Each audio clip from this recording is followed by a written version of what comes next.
ka, ha? Hindi ka ba pinalaki ng maayos ng mga magulang mo? Bakit ka nananakit? Eh, bully rin yung anak niyo eh.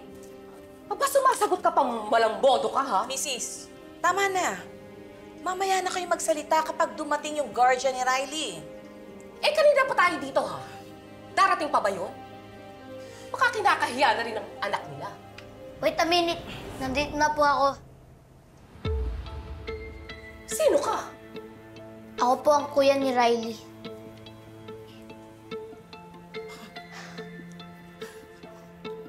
Kuya, ba't ikaw pumunta dito? So, totoo nga. Riley, he is your kuya? Ibig mo sabihin, mas matanda siya sa'yo? Eh, kaya pala kapos ka sa pangaral, eh. Kulang-kulang yung kuya mo. Madam, magdahan-dahan po tayo sa pananalita. Huwag po tayo mang-insulto ng kapwa. Respeto. Tama po ba, Madam Principal? Oo. Tama. Ano po bang nangyari? Yang kapatid mo, sinaktan ng anak ko. Riley, ba't mo naman ginawa yun? Pinuli ako eh.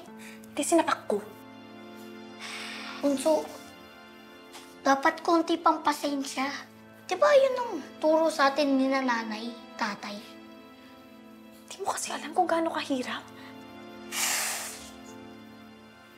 Tama po kayo. Hindi po dapat nanakit ang kapatid ko. Ako na pong humihingi na pasensya. Aba, dapat lang. At sana wag na maulit ito. Dahil sa susunod, papupulis ko na yung basagulera mo, kapatid. Kababaeng tao, masahol pa sa sanggano.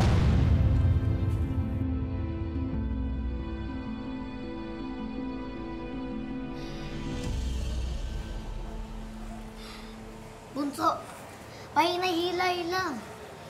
Huwag magpadala sa init ng ulo. Bunso, nakikinig ka ba? Pwede ba, kuya? Sa bahay ka na magaganyan. Teka lang. Galit ka ba? Hindi ka na kasi dapat pumunta dito. Di ako pupunta dito kung di ka gumawa ng gulo. Eh, bakit ikaw pa? Asan si nanay? Si nanay nagtatrabaho. Istorbuhin mo pa talaga no? Kahit pa. Sana pinabayaan mo na lang ako. Mas lalong pang ginawang worse yung sitwasyon ko eh. Inayos ko na nga yung gulo eh. Yun ang akala mo, pero hindi. Mas pinalala mo. Kala mo kasi kaya mong gawin lahat eh. Kala mo kasi normal ka. Anong sabi mo? Dahil sa'yo, babuli na tuloy nila ako. Ay, panira ka, kuya. Bunso!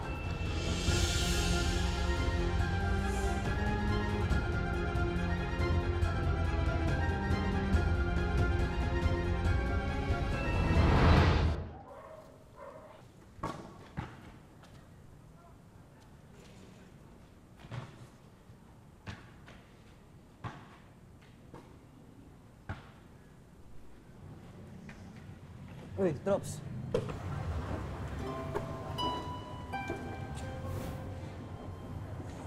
Parang ang lalim naman na inisip natin, Drops. Ang magulo. Wala akong ganang may pagkulitan. Sungit naman na ito. Kasi pinatuloy mo pa yung pambubuli ni Boris. Yan, napag-guidance ka tuloy. Wala akong pakialam dun sa lampang yun. Kayang-kaya ko yun eh. Ang inaalala ko, si kuya pa kasi dumating kanina. Siguradong pagtatawanan na naman ako. Kaya hanggang ngayon ba, issue pa rin sa yung kondisyon ng kuya mo? Ikaw nga, tapatin mo ako. Hindi ka ba nawiwirduhan? Sinesermonan ka ng isang batang paslit in public. Sa bagay. Minsan nakakairita rin niyang si kuya eh. Alam mo, Drops, hindi mo naiintindihin yun. Saan ka na lang mag-focus?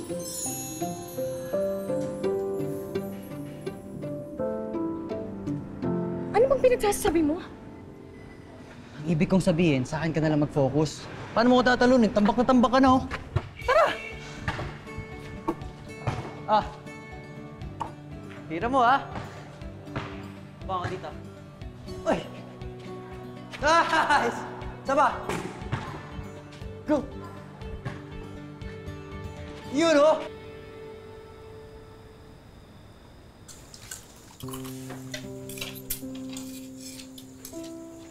Rain yung kanin niya.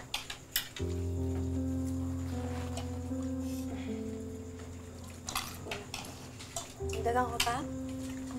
Okay na yan? Ate Rain, pakisuyo nga ng ulam. Ito? Salamat.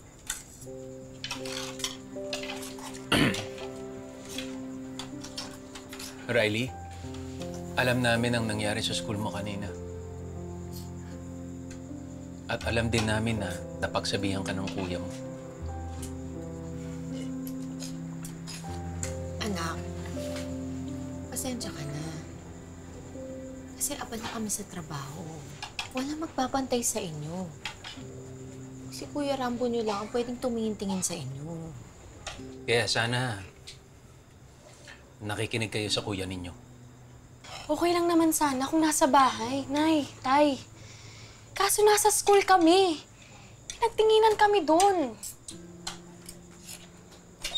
Hindi ko na kasi napigilan. Nakalimutan ko kasi na nakakaiba ako. Rambo, wala kang kasalanan. Ha?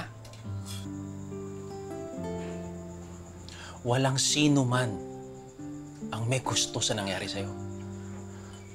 Tsaka, pisikal lang naman ang pagkakaiba mo eh. Pero yung pagmamahal mo, tsaka yung malasakit mo, para sa mga kapatid mo, totoong-totoo pa rin yun. At kahit anong mangyari, ikaw pa rin ang kuya nila. Alam ko naman yun, Tay. Pero hindi lahat maintindihan yan. Tingin ng mga tao sa akin, musmos, walang binatbat. Alam ko naman yun, Tay. Pero hindi lahat maintindihan yan. Tingin ng mga tao sa akin, musmos, walang binatbat.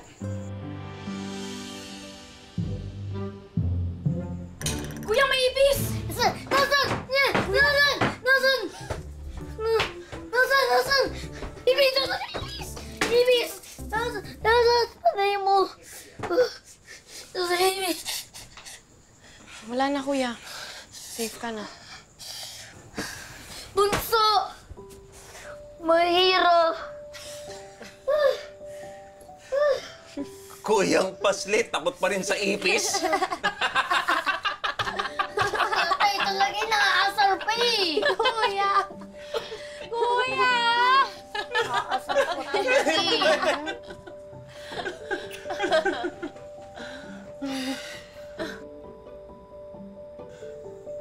Salamat, Bunso. Alam ko naman na may phobia ka sa ipis, Kuya. Hindi ko... Kagaya rin ng mga iba patungkol sa'yo.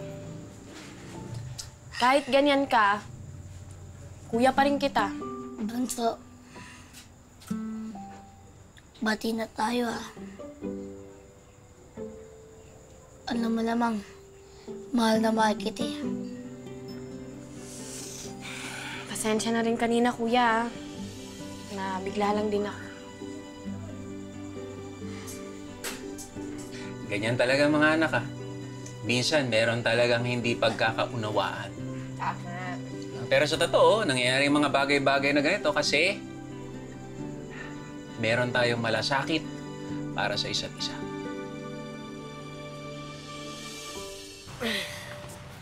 Ba't kasi ako nagkaganito?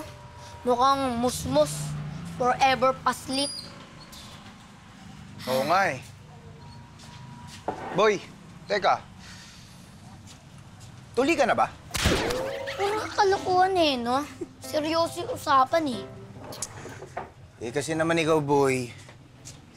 Iniisip mo lang ng iniisip. Palagi na lang yung mga kapatid mo yung iniintindi mo. Mag-relax ka naman. Mag-chill ka lang. Eh, hindi ko naman sila pwedeng pabayaan. Tsaka, sobrang na yung pagod ni nanay at tatay. Kailangan ko na talagang kumilos. Eh, paano nga? Eh, tignan mo nga, oh, hindi ka naman mukhang kuya. Eh, yun nga eh. Sana, Sana hindi na ako nagkaroon ng ganitong kondisyon.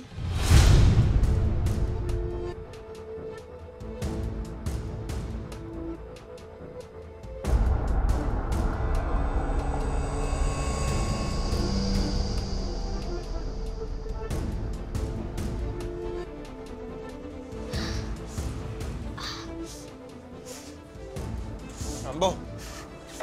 Rambo! Rambo! Hoy! Rambo! Aling dami!